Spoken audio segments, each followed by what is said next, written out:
Bourbon on the Banks official. That's it. Bourbon on the Banks official. Come on, show yourself. Did you get that? I did. New Orleans jazz while we're having at it. Why not?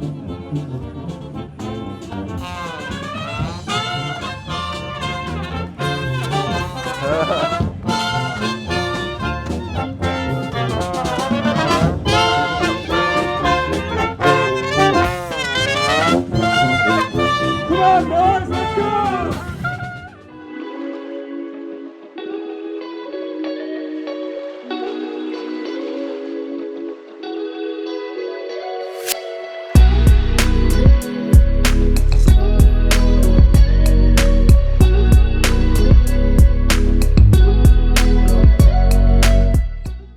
So what happens when 60 distilleries get together and they want to show everything that they're doing?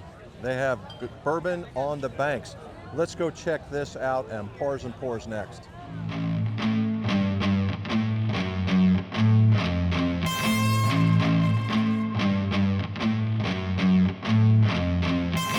Okay, you guys saw the intro. This is Pours and Pours. My name's Jim, and this is the Golf-Centric Whiskey Channel. We're going to be talking about bourbon on the banks. This was our first time at Bourbon on the Banks. We saw it in 2024 as we were passing by because we were doing some distillery tours in 2024 and found out about it and found out that it was already sold out and we couldn't go anywhere.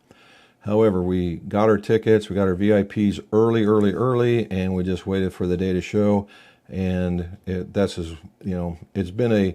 a very, very, very enjoyable trip. Now, from what we got from a lot of other people that were able to get to the KBT, what it was lines and bottles, and that's pretty much what it was. So if you wanted lines and bottles and that was it, then that's where you want to go. However, here, the mood, the environment, the people were so laid back, it was silly, all right? And we just had we had a ball, basically. And there were 60 distillers, of which you could sample from every one of them, and you had 5 hours to do it at a VIP point of view. I wouldn't recommend trying them all, just so you can walk out of there. However, I'm here to tell you it was very, very enjoyable, and we're already scheduling our time going back. Now, it was a weekend trip, so we did a little bit of distillery touring yet again to just keep up on any changes that was going on. And our very first place that we stopped was Woodford Reserve. Now, Woodford Reserve, as you guys know, is pot stilled, and they have a very, very long history, and I love the fact that it's tied to the Pepper Distillery in its history. What we walked away with were 2 distillery new releases. It was pure luck that we got them, and we got a 12-year-old American single malt coming in at 90.4 proof. I got to taste that at the distillery, and this is by far and away going to be one of the best ones for 2025. The second one was another distillery release, and it is the limited edition 125.1 straight Kentucky rye whiskey, and it comes in there really, this is a limited edition bottle shape. And we walked away with that one. I got to taste that one, and surprisingly enough, from a rye, you're not getting that burning sensation, the grains that you would talk about. What you get is a very bold, a very deep tasting notes in this, so much so that I went and got a second one. So yeah, it was a very neat idea.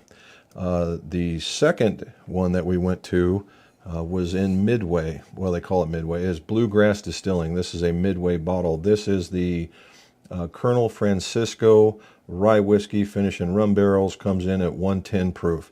Now, Bluegrass Distilling is now at their home location on the farm, and it is a really neat thing. It's going to be really cool to see them grow into this particular area because they've got their distillery, they've got their plantation home, their mansion, in order to start your tours and give you information about the area, about the distillery, and they do very well with the offerings that they have, all the way up for a 12-year. Although I don't believe the 12-year is made on site, but once they get a chance to grow and age a little bit, definitely a contender.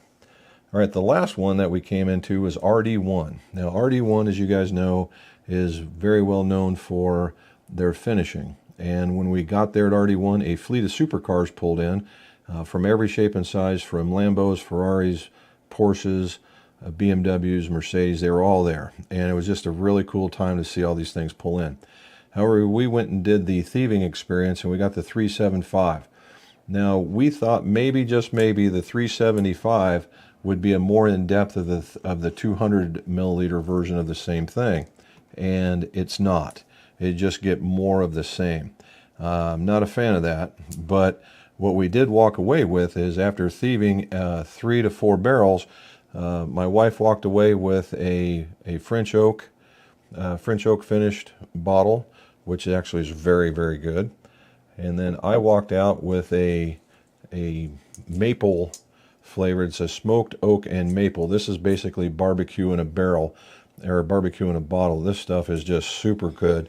And then we walked away with a what they would call an LE, in that it was the Brazilian Amburana, and it comes in at 117.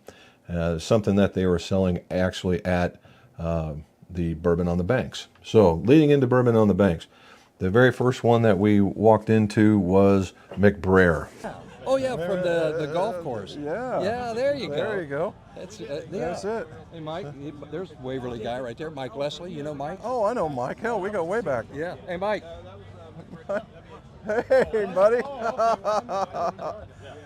What got you? How'd you trap him in this? Well, he and I go way back. Oh yeah. How are Mikey, you? how you From been? when I used. Bourbon. Is this the This new is bottle one and we- bond? This is what we just did this week. Okay, This is our 8-year-old. I think you probably got some of this old McBrayer. No, I don't have that one. I've got the Cedar Brook, and I got the batch 4, and I've got that batch one. 5 is now that one. You know, Okay. that's batch 5. That. Okay, McBrayer is a underrated bourbon brand, I'm here to tell you. And they had a new release of their batch number 5 of the WH McBrayer. This one celebrates the Judge, which everything is named after. Okay, and this comes in at 106.8. Now, they're also known for their Cedar Brook, which, if you get the Cedar Brook, they have a Rails to Trails charity that they donate some of the monies from the sales of the bottles. And they also have released a 8-year bottled and bond. What you're going to see, we're going in between me talking to the folks and me talking about the bourbon. So we got to see that one, so let's move on to the next bottle. Limestone Farms. What is Limestone Farms? We are a distillery, a relatively new distillery in Georgetown. We're less than 2 years old. We don't have our distillery built yet, so we buy our barrels and we source our bourbon. This is our Bloodline series. We start out with a 92 proof, a 96 proof, and a 98 proof. This is strictly 6-year bourbon. These are 6 to 8. One's a 60% 8-year and a 40% 6-year. And this one is a 40% 8-year to 60% 8-year. Okay. And then we have the Morgan family, which is, they were the Morgan family, so he's the 6th generation of the Morgan family. And they were cow farmers, so all their labels are like the leather of the cowhide. Oh, that's nice. Yeah, That's very it's really a cool. thick label. Yeah.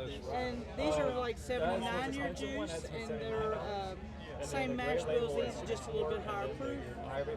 The black label is a wheated bourbon. It is 8 to 10-year bourbon, and it's our private stock.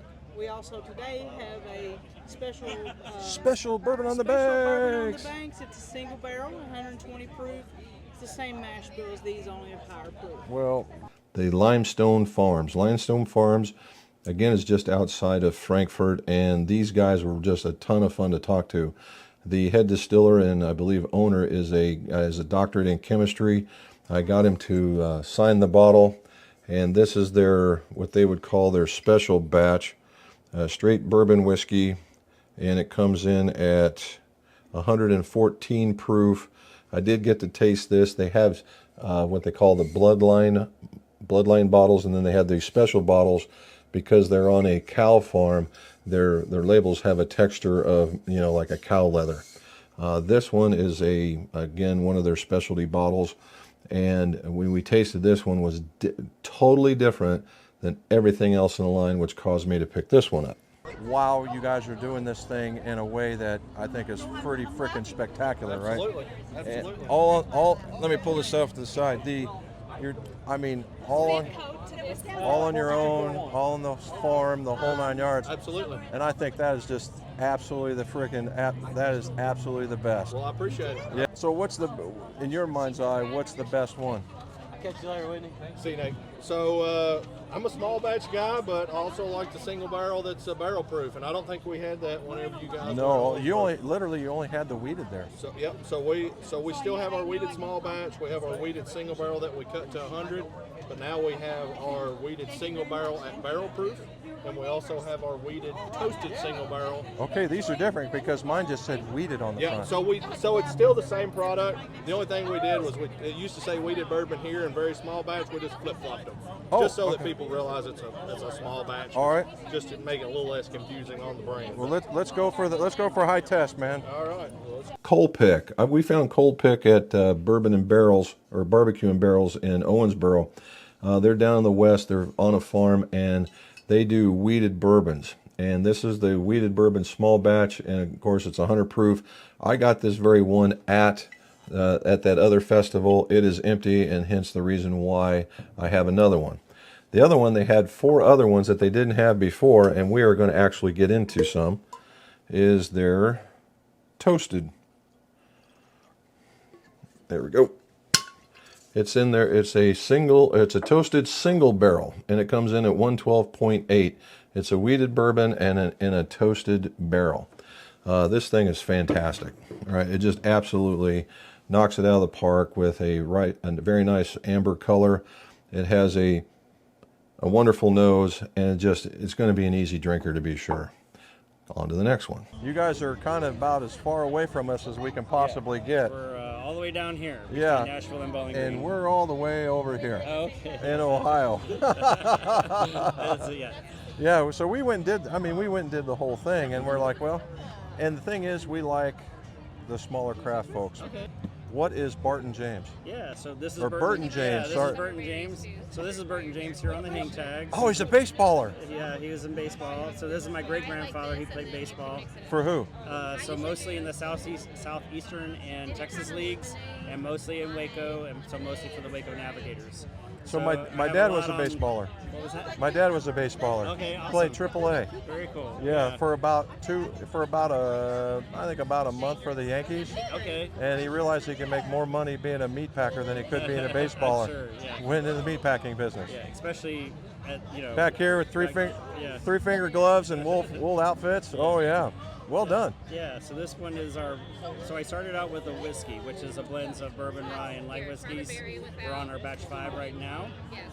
It starts out nice and sweet, has a little bit of a rye profile. We're now on our second blend of bourbon. This is a 5-barrel blend of 3 different bourbons. Oh, I like the inning thing you got going on down at the bottom. We have the different, so the whole thing is baseball themed. And the little articles are actual real articles that my great-grandmother clipped out of the paper. Nice. So those are real articles all from the Waco newspaper. And then we do have some single barrels. These are both 10 years old. They're both weeded bourbons. I have one barrel at 107, and then the other barrel is at 111. So the question to be asked is, are you making yours yet or at all? Yeah, so our brand is the Kentucky Grip brand. So while we're distilling, I'm in Logan County, Kentucky. Mm-hmm. We're using Logan County non-GMO yellow corn, Logan County rye, and our earliest batch, which our first bourbon's coming out November 8th this year, like a month from now. It's got Cynthiana grown in malted barley, Cynthiana, Kentucky, and then oats from the Midwest. Our future batches have a Darrell grown barley that was malted in North Carolina and then came back to a Darrell. Cool. So it's keeping it almost local. Yeah, it's 96% local or Kentucky grown grain, and then 4% oats. All right, Burton James. Burton James whiskey is a very, very, very new, whiskey company, and he has several other offerings. But what caught our attention was this one, because Burton James is the name of his, I believe, his great grandfather, who was a ball player in what we would call the minor leagues. And there is the cool part about this is that he's got they've printed out articles all over the label of that from the times that he played. All right, and I wish I could read this fast enough for you to tell you, but it was during the era of wool suits and 3-fingered gloves. And this one is a non-chilled filtered single barrel selection. Comes in at 111.7 of barrel number 100, and it too is a wheated bourbon. The cool part about this is if you look close enough right here, they've got it like the old time scoreboards where you had the people that were throwing up the numbers in order to make this happen. They had 3 or 4 varieties of this. The guy has a very nice palate, and this one is definitely a winner. I like the idea of the traditional cork in there just because of the old-timey feel that they had.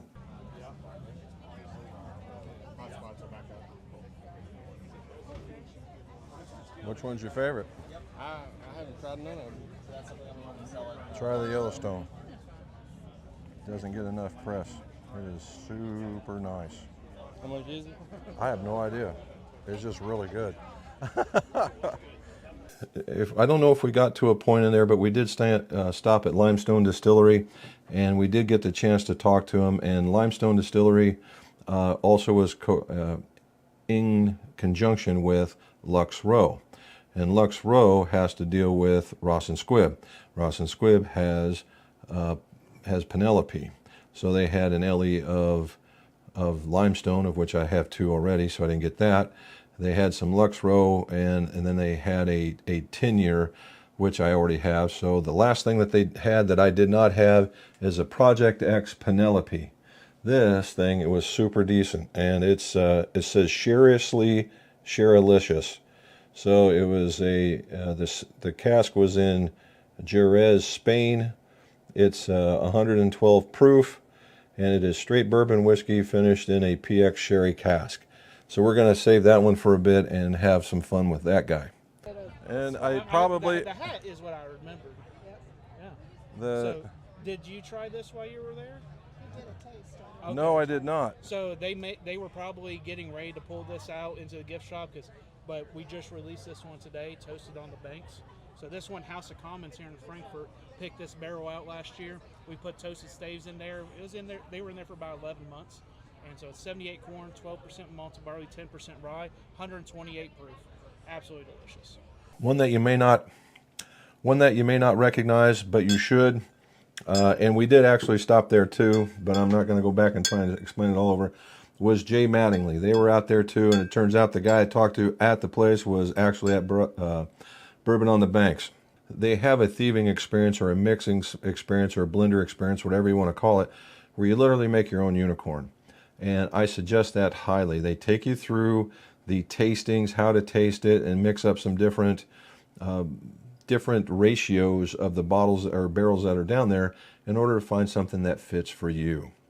And then you can select the different bottles, name it yourself, get a cork on it, whatever you want.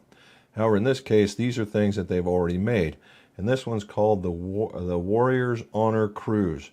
And this is for the combat wounded warriors, and you see the purple on it. And what this is, proceeds from this one help put the wounded warriors and put them on put them on a regular cruise so that they can, relax. And this one comes in at 117. Now, if you look at that, that is absolutely smoking dark.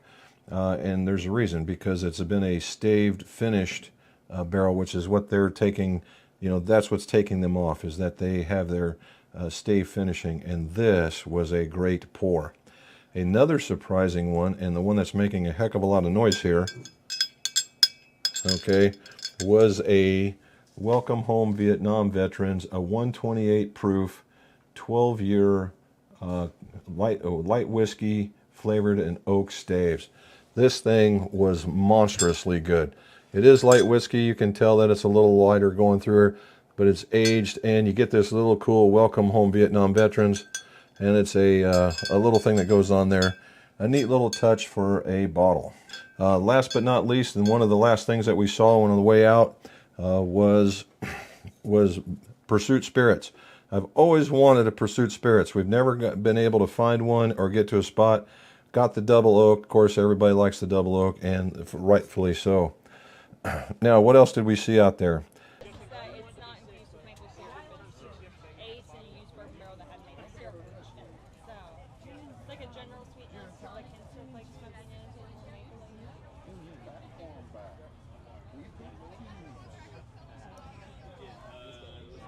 All right, Larrikin. You guys know I like Larrikin. I've been there several times. It's another Navy buddy, Oorah. I just ended up getting the small batch. This is an 80 proof. It's a very great starter into getting your day going or sitting back and something easy to go. They did have a higher proof, the one that everybody was probably chasing. It just didn't fit my palate, so I got one that I knew that did. That's a lot of bottles and a lot of tasting, but we had a lot of time. And and Benson Valley. We got to give Benson Valley a nod. Okay, Benson Valley, I saw where you guys were the sponsors. Yes, sir. Where is Benson Valley? Well, we are actually right across the river, 3 miles down Benson Road, about 3 minutes down Benson Valley Road. Really? About a 5-minute drive from here, actually. Nice. All right. The old distillery, the old Kennebec Distillery. So what's Benson Valley all about, man? Let's hear it. So Benson Valley came about, the old Kennebec Distillery was there on Benson Valley Road. It was in operation from the 1930s to about the 1970s. It did shut down. One of the most notable brands you might remember or recognize is Ezra Brooks was actually born on that distillery. 3 years ago, our founders got together and had seen the property. It really kind of fell into ruins. And they decided, let's bring it back. We want to bring it back to life. We want to have a local brand. And they started revitalizing it. Just this year, about 6 months ago, we got our first bourbon in a bottle. This is a 5-year, 90 proof. It's a blended bourbon. Since then, we've released our high rye bourbon, also 5-year, 90 proof. And then just for this weekend, we have a special release for Bourbon on the Banks. It is a 5-year, 90 proof wheated bourbon. They were one of the very first folks and the sponsors of this. I believe that these guys are going to be doing it correctly. So you want to put Benson Valley on your radar. Okay. So all in all, again, let's finish this up. What did I think? I thought this was great. They had places, 60 different distilleries to go and taste. Take your little Glen that they give you, or hopefully you can sample in the little plastic cups. They had food booths so that you could stay under control, get your protein. They had plenty of water so you could stay hydrated. And they also had some folks there that were doing crafts. I ended up with a lanyard that actually holds one of these, and it's called Bourbon Badass. So why not? There was people that were dealing with artwork with staves. There was leather workers. There was a lot of different things. So for 5 hours you could do that. Now at the end of the day, they also have a concert, and we heard them working up to getting it done, and they were playing on our way out, and they sounded very, very nice. Now during the Bourbon on the Banks, they had several folks entertaining the crowds by singing at different ends of the strip that they were on in order keep things lively, and the music was very, very good. So you had good eats, good time, good bourbon, good friends, and why not just keep going? So if you ever get a chance to go there, look them up on the Facebook page. Look at bourbononthebanks.org, I believe it is. And if you get a chance, or if you want to go, join us, because we're going again next year. And as always, let's see you save those pars, but share those pours.